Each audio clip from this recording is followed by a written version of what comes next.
नमस्कार प्यारे बच्चों, कैसे हैं आप सब। उम्मीद है आप सब बहुत अच्छे होंगे और गर्मियों की छुट्टियों का खूब आनंद उठा रहे होंगे।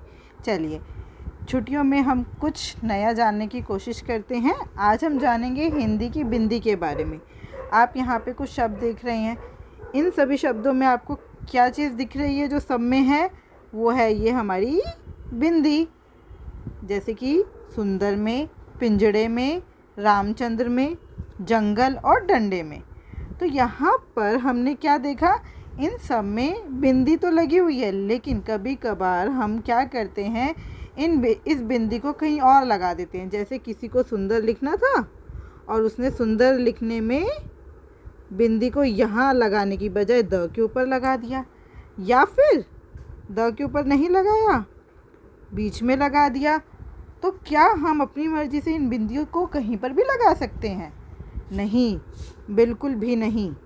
जैसे माथे की बिंदी भी अपनी एक जगह पे ही लगती है, ऐसे ही हिंदी की बिंदी भी अपनी जगह पे ही लगती है।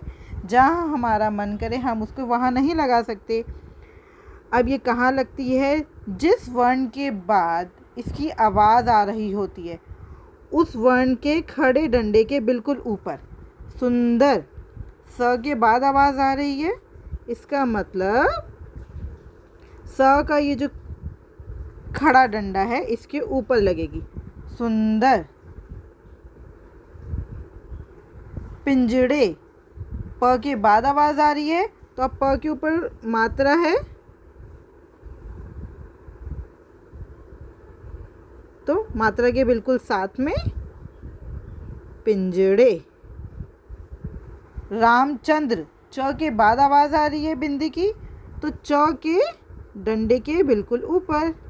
जंगल, ज के बाद आवाज़ आ रही है, तो ज के डंडे के ऊपर। लेकिन अगर कोई ऐसा वर्ण हो जिसमें डंडा ना हो, जैसे कि देखो ये डंडा ही शब्द हमारा देखते हैं,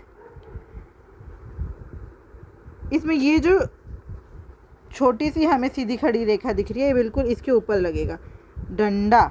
अच्छा, अगर समझ लो किसी ने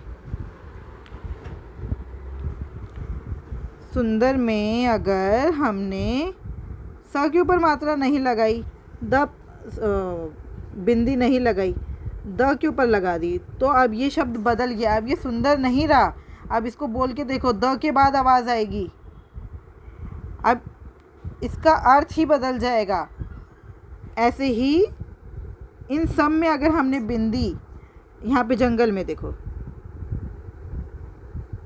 अगर मैं ग के ऊपर लगा दूँ बिंदी, तो ये क्या बन गया? जंगल। जंगल नहीं रहा, अब ये गलत हो गया।